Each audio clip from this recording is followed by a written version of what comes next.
성결의 찬양이 있겠습니다. 그 은혜가 내게 보석하다. 찬양 이후에 우리 강진구 목사님께서 나오셔서 부활의 증인이라는 제목으로 함께 은혜를 나누겠습니다.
아멘.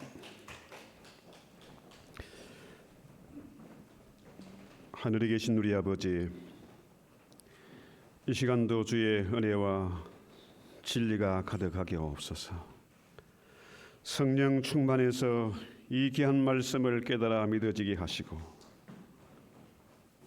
주의 임재 가운데 은혜와 진리의 자리로 저희를 인도해 주시기 원합니다. 하늘의 천사들로 불어한 이 귀한 자리에 하나님의 영광이 가득하게 하옵소서. 우리 모두가 진실로 예배의 감격에 빠지게 하옵소서. 예수님의 이름으로 기도했습니다. 아멘.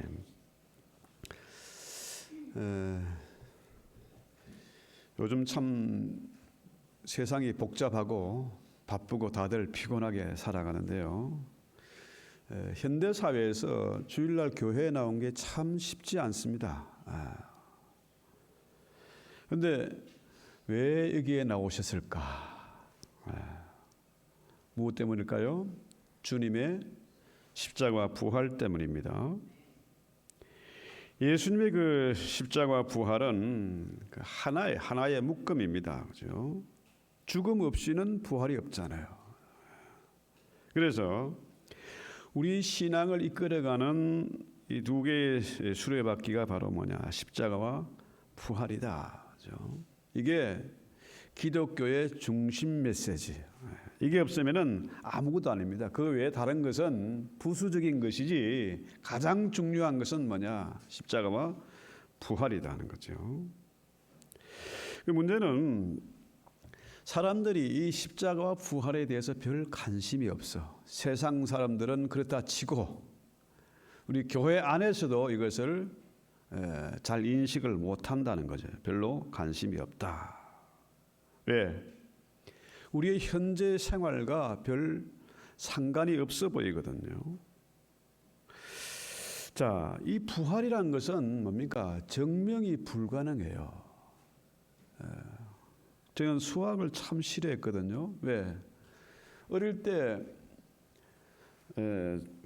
집안이 뭐 워낙에 시끄럽고 복잡하고 하기 때문에 장기 결석을 많이 했거든요. 그러다 보니까 이 기초가 안 되니까 수학이 재미가 없어. 수학이라는 것은 뭡니까? 모든 공식이 딱 떨어지게 증명이 돼야 되거든요. 그런데 이 부활은 증명할 수 있는 게 아니다는 거죠. 세상 사람들의 관심 뭡니까? 그저 내가 사는 동안에 건강하게 잘 살아야 되겠다. 행복하게 살아야 되겠다. 애들 잘 키워야 되겠다. 또 남들에게 뒤떨어지지 않게 그렇게 키워야 되겠다. 이런 생각이죠. 그런데 이 십자가와 부활, 이건 세상 이치와 안 맞는 것 같아요. 그래서 우리 육신의 생각은 언제나 뭡니까? 하나님과 원수가 되는 거죠. 그런데 오늘 설교 본문이 뭡니까? 사도행전 2장 22절로 32절. 이 설교는 베드로가 최초로 하는 공식적인 설교인데 이 설교는 뭡니까? 역사상, 그 이전의 역사상 가장 위대하고 가장 중요한 설교를 베드로가 한 겁니다. 시편 16편 8절로 10절 한번 볼까요? 이게 다윗의 시편인데요. 다윗의 시편을 재해석한 거예요. 자, 보세요. 내가 여호와를 항상 내 앞에 모시며 그가 나의 오른쪽에 계심으로 내가 흔들리지 아니하리로다. 이러므로 나의 마음이 기쁘고 나의 영도 즐거워하여 내 육체도 안전히 살리니 이는 주께서 내 영혼을 소홀히 버리지 아니하시며 주의 거룩한 자를 멸망시키지 않을 것입니다. 여러분, 다윗을 우리가 너무나 잘 알고 있죠. 저는 다윗의 시편을 참 좋아했어요. 지금도 시편을 뭐 한 절반 가까이 그냥 암송할 정도로 아주 시편을 좋아했는데요. 이 베드로의 설교는 다윗의 시편을 재해석한 그런 엄청난 설교예요. 베드로가 지금 첫 설교를 하면서 세상에서 잘 먹고 잘 사는 것, 요령껏 출세하는 것 이런 거 설교하지 않았습니다. 그렇죠? 다윗의 시편을 재해석해서 십자가와 부활을 전하는 것이죠.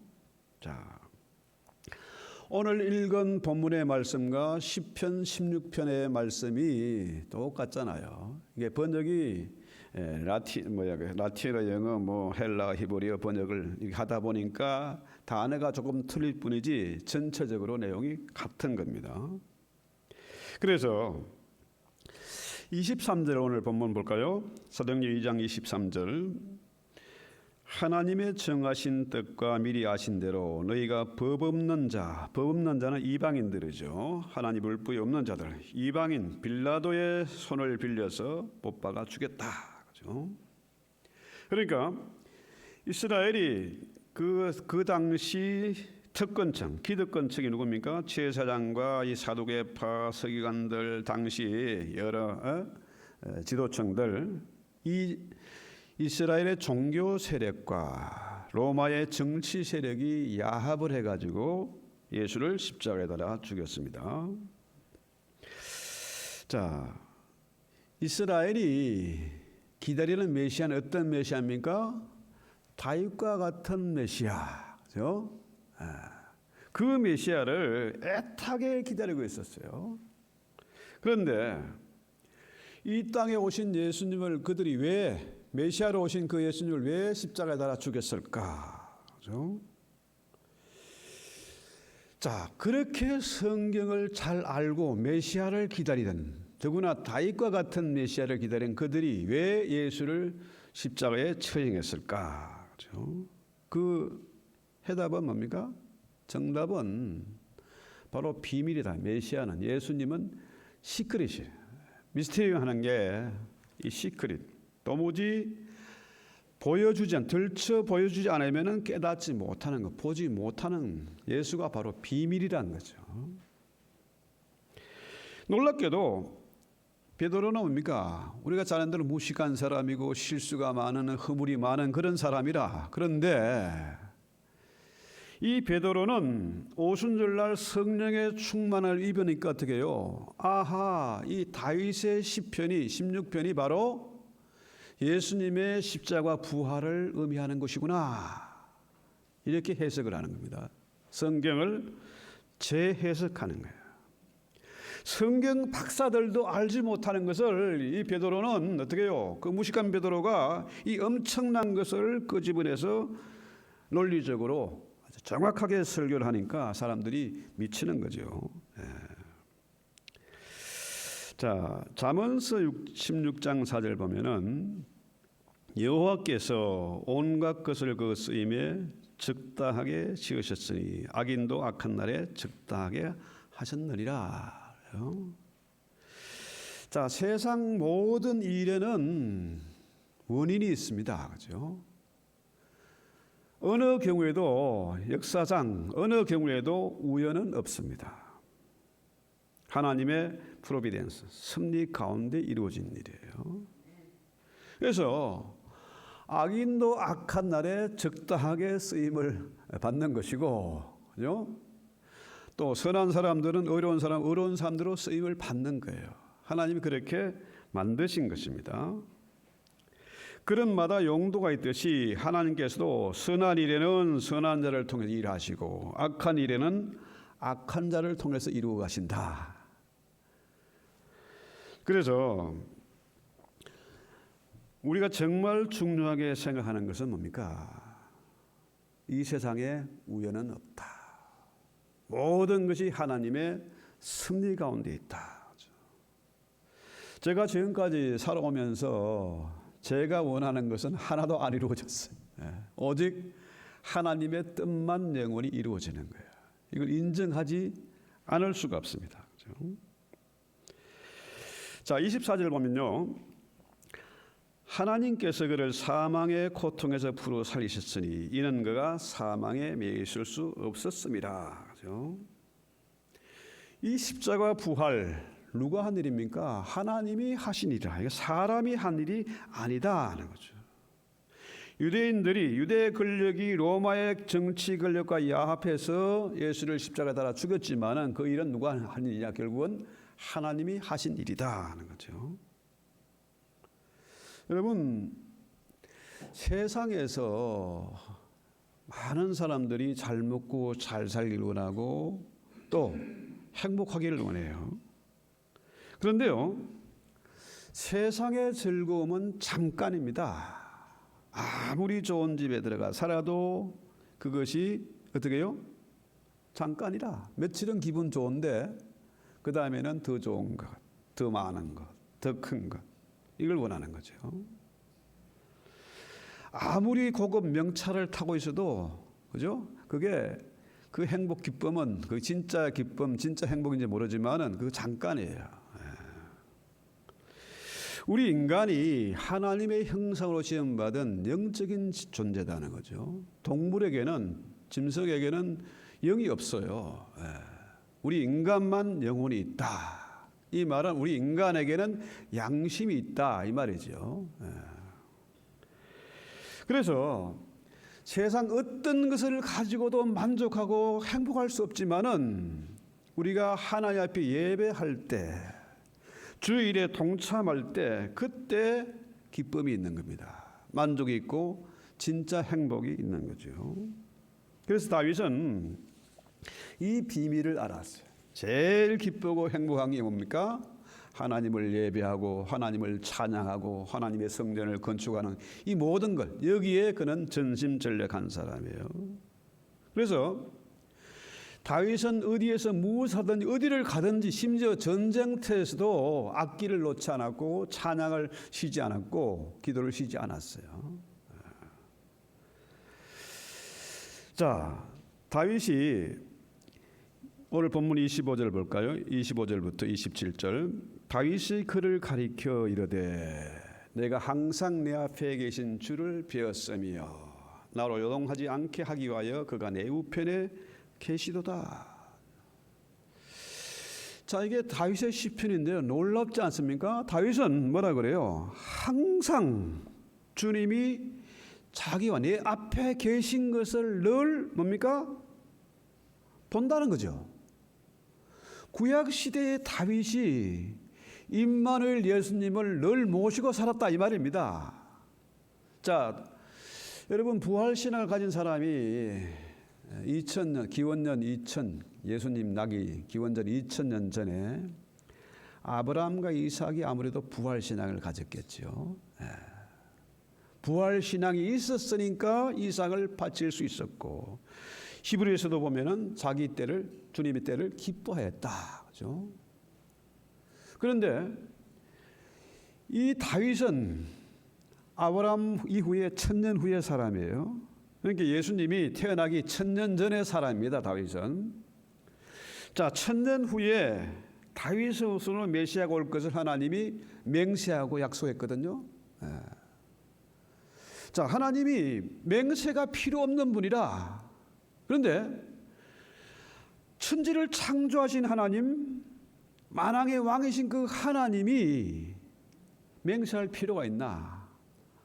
우주 만물을 창조하신 분인데 하늘보다 땅보다 더 크신 분인데 하나님을 맹세할 필요가 없어요. 그런데 하나님이 맹세하고 말씀하셨어요. 그러니까 하나님이 맹세하고 말씀하신 것이 다윗의 후손을 통해서 메시아가 날 것이다 이거예요. 또 한 번 맹세한 게 구약의 히브리서에 나오죠. 히브리서 6장 17절에 하나님은 맹세하고 내가 너희를 반드시 복주고 복주며 번성케 하고 번성케 하겠다. 하나님 맹세하고 하신 이 말씀은 반드시 이루어질 수밖에 없어요. 그런데 하나님이 맹세하고 다윗의 후손은 메시아가 오실 것인데 그 메시아는 1000년 후에나 태어날 사람이라. 그런데 다윗이 그랜선 손자 계속 내려가가지고 한 1000년 동안 내려가는 거예요. 그 메시아를 자기의 후손으로 올 그 메시아를 늘 모시고 임마누엘로 모시고 살았다. 그러니까 뭡니까? 요동함이 없어요. 자, 쫓겨다닐 때도 피난당할 때도 전쟁터 뭡니까? 죄와 삶과 죽음이 바로 한 걸음이라. 그럼에도 불구하고 다윗은 전쟁터를 넘나들었습니다. 그렇죠?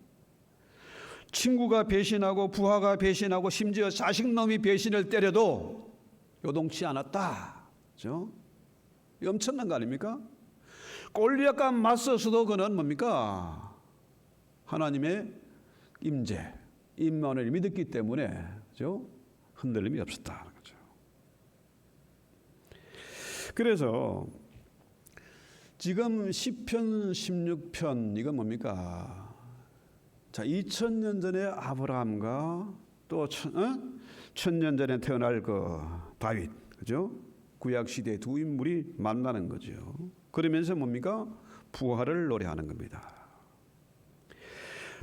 다윗이 이 부활 신앙을 가졌기 때문에 임만을 경험했고 심지어 뭐라 그래요? 그의 혓바닥이죠. 혀도 즐겁다. 자, 기가 막힌 일을 만나고 상처를 받고 배신을 당하고 정말 절망 가운데 빠졌지만은 그 혀는 즐거워서 늘 노래하는 겁니다. 시편 23년 역시 뭡니까? 사방의 원수들이 보는 목전에서도 주님과 잔치하는 즐길 수 있는 그런 여유와 배짱이 담대함이 있는 거죠. 여러분, 말이란 게 뭡니까? 말은 내 생각에서 내 마음에서 나오는 거예요. 말과 행동이 내 속 마음에서 나오는 거 아닙니까? 그런데 다윗은 늘 마음에 기쁨이 있어요. 그러니까 그 혀도 즐거워서 노래하는 거죠. 자, 이것이 참 미스테리, 정말 비밀 중에 비밀이죠. 어찌 이런 것이 말로 설명이 되겠습니까? 어떻게 수학 공식처럼 딱딱 떨어지겠습니까? 이거는 말이 안 되는 거예요.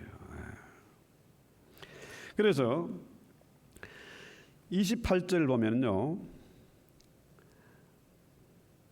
주께서 생명의 길을 내게 보이셨으니, 오늘 본문 사도행전 2장 28절, 주 앞에서 내게 기쁨이 충만하게 하시리로다.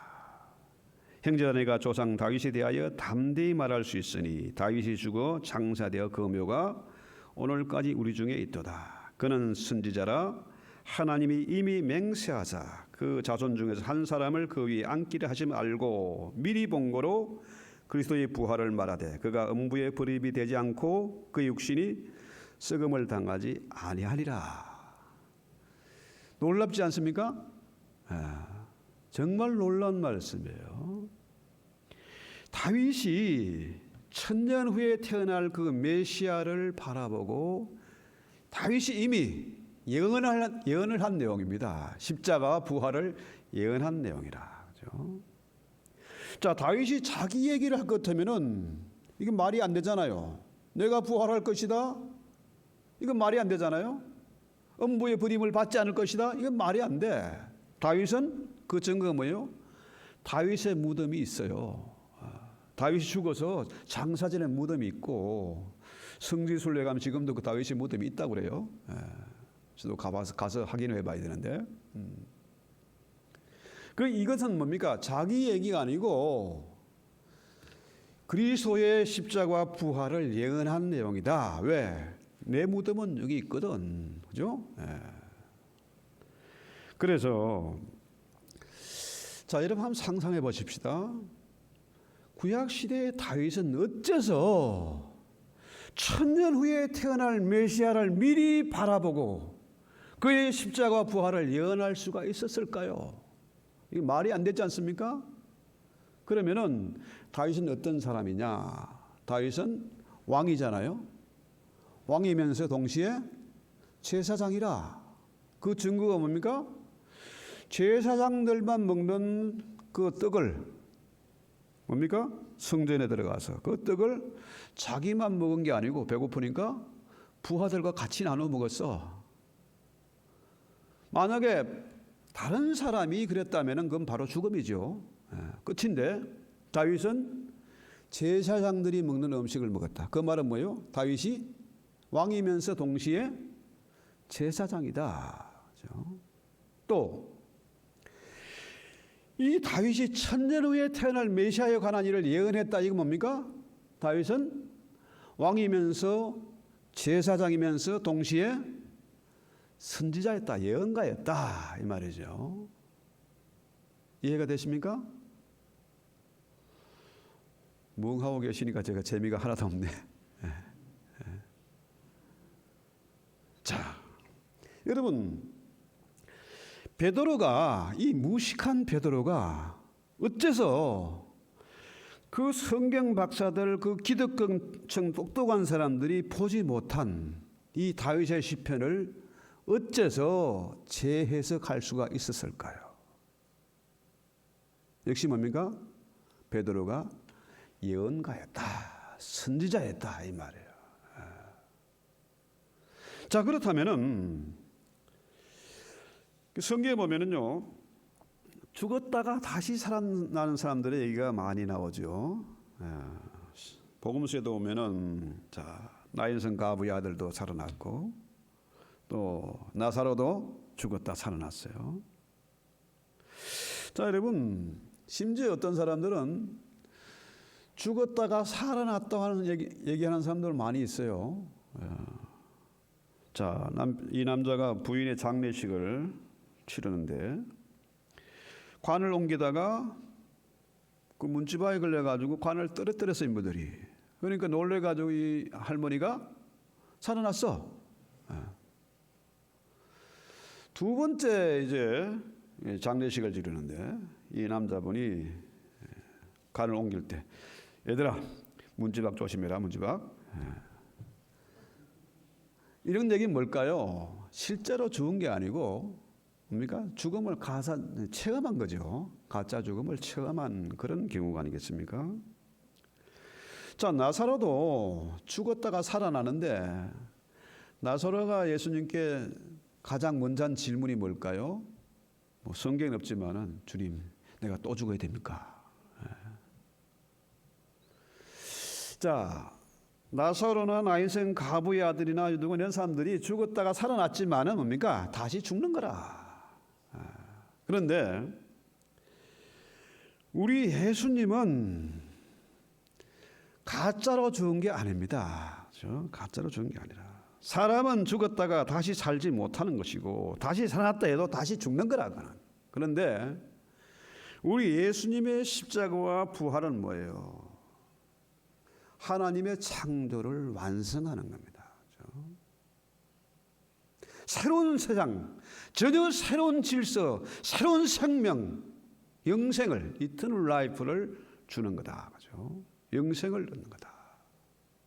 그래서 요한복음에 보면요, 자, 어떤 얘기가 나오는가 하면은 요한복음에 내 떡을 먹는 자는 죽어도 산다. 영생을 얻는다. 영생을. 그래서 성찬식이 정말 중요한 겁니다. 그냥 성찬식을 그냥 형식적으로 하는 것은 의미가 없어요. 성찬 자체가 신비잖아요. 예수의 살과 피를 먹고 마시고 그런 자는 영생을 얻는다는 거예요. 영원한 생명입니다. 사람들이 오래오래 잘 먹고 행복에 잘 살라고 자손 대대로 번성을 하려고 별짓을 다 하지 않습니까? 그런데 결국은 죽고 말아요. 여러분, 이집트의 피라미드나 중국의 그 황제들의 무덤 같은 거 보면은요, 지하에다가 그냥 왕국을 만들어 놓고 지하에서 영생을 하려고 별짓을 다 했지 않습니까? 그런데 미라만 남아 있잖아. 영생을 못했어. 어마어마한 재물과 노비들하고 군인들을 다 지키게 했지만은 영생을 못한 거라. 지금 그 관광지지 뭐. 못해요. 우리 예수님만 영생을 한 거죠. 영생. 자, 많은 사람들이 지금도 뭡니까? 지금도 영생을 하려고, 그죠? 그 증거가 뭡니까? 재물을 많이 끌어모으는 거. 어떻게든지 애들 공부하기 싫은데도 억지로 시켜가지고 박사도 만들고 교수도 만들고 재벌 만들고 하려고 애를 쓰지 않습니까? 그 엄청난 한국에는 또 그 뭐 있잖아요. 그죠? 상속세. 그거 엄청 비싸거든요. 그렇게 해서라도 뭘 하려고 그래. 이게 영생하고 싶은 욕망이거든요. 요즘 뭐 슈퍼푸드니 뭐 웰빙이니 얼마나 많은 사람이 애를 쓰고 있습니까? 그러나 결국은 죽는 거지. 결국은 다 헛되고 헛된 것 뿐이다는 거예요. 그런데 여러분, 영원한 게 뭘까요? 세상에서 가장 영원한 거, 변하지 않는 거, 그건 뭡니까? 그 세 가지가 있는데 첫째는 하나님이지. 하나님은 영원한 분이다. 예수님이 영원한 분이죠. 성경 말씀, 주님의 말씀이 영원하지요. 그 진리는 어제나 오늘나 영원토록 동일하다. 동일한 거예요. 영원해요. 그다음에 마지막으로 세 번째가 뭘까요? 세 번째, 요일서 2장 17절 한번 볼까요? 이 세상도 그 정욕도 지나가되 오직 하나님의 뜻을 행하는 자는 영원히 거하느니라. 할렐루야. 이거 엄청난 말이에요. 하나님이 영원하고 주의 말씀, 이 진리의 말씀도 영원한데 우리 또한 뭡니까? 하나님의 뜻을 행하는 자는 영원히 간다. 영생을 한다는 거예요. 자산 안 끌어모아도 힘이 없어도 별 배운 게 많지 않아도 하나님의 뜻대로 사는 자는 영생을 한다. 영생을 얻는다는 거예요. 그래서 이 기독교는 신비가 없으면은 기독교가 아니라, 그죠? 여러분 소설이나 영화나 판타지가 없으면은 재미가 없어요. 정말 말도 안 되는 것을 영화로 만들고 드라마로 만들고 소설을 만들었는데 사람들이 이게 미치 들어가거든요. 왜? 신비가 있으니까. 그렇죠? 오늘날 이 교회에 신비가 사라졌어요. 신비가. 이 예배에 매 예배마다 하나님의 치유 역사가 나타나고 하나님의 능력과 기사가 나타나고 이래야 됩니다. 이게 그죠? 자, 여러분 한순간에 베드로가 오순절 성령의 충만함을 입으니까 그 무식한 베드로가 어마어마한 설교를 하잖아요. 역사상 가장 중요한 설교를 적극적으로 하지 않습니까? 적극적으로. 오전 목사님들은 설교 준비 정말 해산의 고통을 겪으면서 설교를 하지 않습니까? 준비하고. 설교할 때마다 늘 텐션이 있고. 그런데요, 베드로는 성령 충만하니까 적극 설교를 하는데 가장 멋있고 가장 중요한 가장 담대한 설교를 하는 거예요. 이게 뭡니까? 신비잖아요. 신비. 성령의 역사다. 그렇죠? 그래서 여러분 잘 아시는 WCC는 누가 만드는가 하면 소련에서 구소련 공산당이 만든 거거든요. 근데 그 교회, 그 WCC에 전 세계 한 90% 이상의 교회가 거기에 가입해 있는 거라. 그러니까 거기서 무슨 신비한 게 나오겠습니까? 자, 학교에서도 좌파식 교육을 받고 교회에 들어가면 90%는 좌파가 되고 그러니 그게 무슨 역사가 나타나고 무슨 능력이 있겠습니까? 그렇죠? 왜 그러냐? 교회가 세상 풍조를 따라서 세상 방식으로 컴퍼니처럼 기업을 무르발처럼 키우고, 그죠? 조직을 만들고 하다니까 어떻게 해요? 조직이 돌아가는 거예요, 조직이. 돈으로 움직이는 거예요. 이익을 남기기 위해서 움직이는 겁니다. 그러니까 이 교회는요, 영적인 기관이고 영적인 역사를 우리가 중요시해야 돼요. 이 성령 충만하지 않으면 이게 나올 수가 없어요. 그래서 제가 이제 우리 액트에 이제 학교를 설립하고 이렇게 우리 교인들이 중요한 중직을 맡은 분들이 다 공부를 하고 계세요. 그런데 앞으로는 금요 예배 이거 없애고 여기 공부하신 분들이 직장이나 학교나 사회나 나가서 어디서든지 삶의 나눔, 제자 훈련을 해서 그분들이 앞으로 교회에 나와서 정말 이 진리에 눈을 뜨고 성령의 역사에 눈을 뜨고 그래 참여해서 그래야 성찬식에도 신비가 있고 예배에도 능력이 나타나고 치유와 회복의 역사가 나타나지 않겠습니까? 오늘날 교회는요, 불신자가 들어도 너무 고상하고 유익하고 재미있고 한 편의 영화를 보는 것 같고 공연을 보는 것 같고, 그죠? 그렇게 되고 말았어요.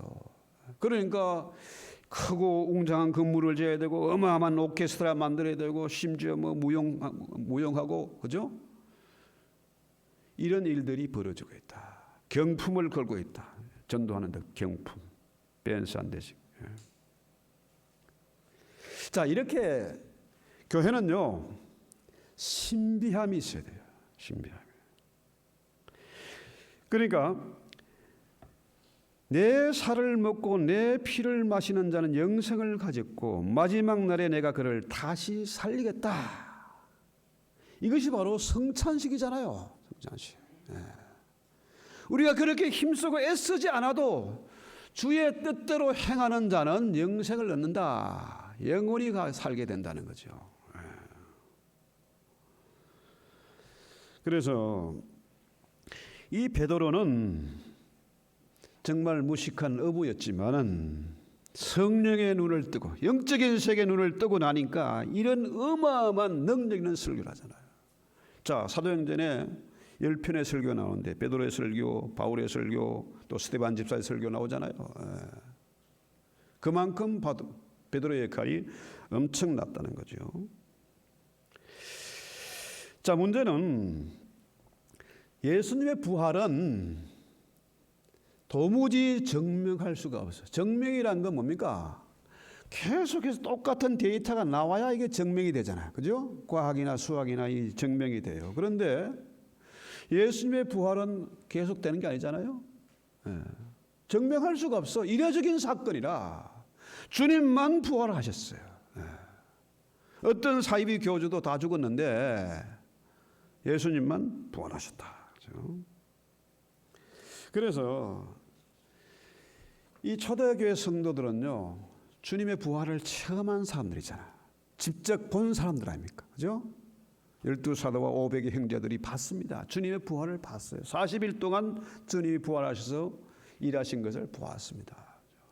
그러니까 그 당시 초대교회 성도들은 주님의 부활을 증명하려고 애쓴 게 아니고 설명하지 않고 어떻게 해요? 그 부활을 전하는 증인들이 되었다. 32절 내용이 바로 그 내용이죠. 우리가 이 부활의 증인이다. 그렇죠? 오늘 제목이 바로 그거 아닙니까? 우리가 증인이다. 그렇죠? 자, 그 당시에 부활을 체험한 제자들과 사도들이, 그죠? 부활을 우리에게 전해 주었기 때문에 우리가 이 바쁜 세상에 피곤하고 복잡한데 주일날 예배드리러 온 겁니다. 헌금 가지고 와서. 자, 이 예수를 하나님이 살린지라 우리가 이 일의 증인이로다. 그래서 초대교회 성도들은요, 인사가 뭡니까? 이전에 히브리식 인사는 살롬 아닙니까? 밤새 안녕할 수 있가 너무너무 많으니까, 그죠? 쫓겨도 아니고 피난도 아니고 배신당하고 하니까 살롬이 인사였어요. 그런데 초대교회 성도들의 인사는 뭡니까? 지난 부활절 He is risen. 주님 다시 사셨다. 주님 부활하셨다. 1년 내내 인사가 바로 이 인사였습니다. 주님 다시 사셨다. 부활하셨다. 그래서 우리 주일의 예배가 뭡니까? 이 부활의 증인이 돼서 한 사람 한 사람에게 이 부활을 전해야 돼. 십자가 부활을 전해야 된다는 거죠. 어제 만난 목사님 한 분이 그런 얘기 하더라고요. 미국에 와서 3번을 개척했는데 아무런 연고지가 없는 데 가서 교회를 개척했대. LA에서 무슨 또 뭐 필라델피아에서 또 어디에서 아무 연고 없는 데 가서 개척하다 보니까 어떻게 해요? 자녀들이 와이프하고 자녀가 새벽기도, 수요밤기도, 철학기도 꼬박꼬박 나올 수밖에 없잖아. 교인이 아무도 없으니까. 그랬더니 이 아이들이 진실로 부활의 증인이 된 거예요. 그래서 자랑하시다. 여기 이사를 왔는데 아무 대책을 이사 왔는데 아들놈이 아버님 집 우리가 폐해할게요. 사세요. 엄마는 기도만 하고 있었는데 어느 부모가 자식이 부담 주고 싶은 사람이 있겠어요. 찍소리 안 하고 가만히 있었는데 딱 해가지고 이사를 가서 너무너무 해피하다 요즘. 그래서요. 자, 우리가 이 일의 증인이다 이 말할 때요. 그 당시 어느 누구도 부활을 믿지 않았어. 예수를 잡아 죽였어. 자, 유대의 종교 결력과 로마의 정치 결력이 결탁해서 죽였어요. 그런데 이 십자가 부활을 전한다는 건 뭡니까? 말티스. 뭐예요? 순교자. 증인이 된다는 것은 목숨 걸고 하는 겁니다. 생명을 걸고 우리가 이 일에 증인이 됐다, 이 얘기예요. 그러니까 이들은 이전의 삶과 전혀 다른 방식으로 새로운 생명을 얻었기 때문에, 영생을 얻었기 때문에 이들은 어떻게 해요? 담대하게 살아갔다. 그렇죠? 그래서 이 부활은 죽음에서 생명으로의 변화입니다. 그렇죠? 생명의 부활. 그렇죠? 그래서 이 부활에 대해서 바울이 이런 고백을 하잖아요. 고린도후서 4장 8절에 보면요, 우리가 사방으로 우겨싸움을 당해도 쌓이지 아니하며 답답한 일을 당해도 낙심하지 아니하며. 자, 이런 보세요. 지금 세상이 얼마나 답답한 세상입니까? 세상이 미쳐 돌아가잖아요. 지금 교회가 힘을 잃고 세상에 동네북이 되어 있지 않습니까? 그렇죠? 자, 우리 그 박성칠 농장의 돼지가요, 새끼를 14마리를 낳았어요. 2마리는 죽고 12마리가 좀 빨빨거리고 돌아다녀요. 그런데요, 이 돼지는 산파가 없어도 지 혼자서 14마리를 낳은 거라. 14마리. 누가 주변에 지키고 있는 사람이 있었으면 14마리가 다 산 건데. 요즘 아이들 보세요. 결혼 안 해? 애 안 낳아? 내 삶, 내가 인생의 주인이야. 내 뜻대로 살 거야. 부모도 간섭하지 마. 선생도 잔소리하지 마. 목사도 큰소리 치지 마. 이런 세상이 됐어요. 왜 그렇습니까? 세상에서 그런 교육을 받고 자랐거든요. 그렇죠? 자, 지금 엄청난 팬데믹을 거쳐서 지진이나 기근이나 온갖 어마어마한 일들이 벌어지잖아요. 지금 금융 위기가 또 오고, 은행들이 지금 파산하고, 지금 금본위제로 가야 된다. 달러 패권은 이제 무너진다. 세상 질서가 지금 요동을 치고 있습니다. 그런데 이런 속에서도 바울은 뭡니까? 사방에 우겨싸임을 당하여도 쌓이지 아니하며, 그렇죠? 답답한 일을 당해도 낙심하지 아니하며, 박해를 받아도 버림받지 아니하며, 끄꾸림을 당하여도 망하지 않는다. 이게 뭡니까? 바로 부활신앙이에요. 그래서요, 정말로 이 부활신앙을 가지고 살아간다는 것이 어떤 면에서 계란으로 파헤치기 같아. 이 거대한 악의 세력들에게 우리가 저항하는 것이 말도 안 되는 싸움 같지만은, 부활신앙을 가지고는 어떻게 해요? 쌓이지 않고 망하지 않고 넘어지지 않는다. 그렇죠? 바울이 그렇게 살았습니다. 베드로와 그 사도들이, 12사도들이 그렇게 살았습니다. 그렇죠? 그래서 실제로 예수님이 우리의 구주가 되신다. 그렇죠? 우리가 예수님을 정말 잘 알아야 돼. 그분이 지금 십자가 달리는 분이 아니잖아요. 만왕의 왕이시고 만주의 주가 되시고 임마누엘로 세상 끝날까지 우리와 항상 함께 하세요. 어떻게 해요? 하늘과 땅의 권세를 주어서 세상 끝날까지 함께 하신다. 그렇죠? 여러분, 이 성령의 충만함, 이 비결, 이 능력이 어마어마한 것입니다. 그렇죠? 우리 학교에 공부하고 있는 분이 오하이오에 계신 분인데, 딸이 3명이래요. 자녀가 3명인데, 첫째는 공부를 너무너무 잘하고 명문대에 가고 아이비리그 대학에 의대를 갔고, 둘째도 그런 대로 잘해서 의대를 갔고, 셋째는 공부에 관심이 없어. 근데 이놈은 공부는 별로 안 하고 기도를 많이 한대. 근데 희한하게도 첫째, 둘째는 빚이 많이 남아있어. 로온을 받아야 되니까. 부모가 보태줄 형편이 안 되니까. 빚이 많은데, 이 말째 공부 지지를 못하는 놈은 의대를 갔는데, 얘는 전에 풀 스칼라십 받고 갔다는 거예요. 성령의 능력은요, 어마어마한 능력입니다. 베드로를 한순간에 변화시킨 그런 능력입니다. 그렇죠? 무식했던 사람을 최고로 어마어마한 영적인 지식의 소유자로, 앞을 내다보는 소유자로 만든 게 바로 베드로 아닙니까? 이 성령의 능력은, 이 부활신앙은 다윗을 위대한 왕으로, 선지자로, 제사장으로 삼은 것이 바로 성령의 능력이잖아요. 그렇죠? 자, 이 말씀을 우리 생각하면서 우리 찬송하기도 합시다.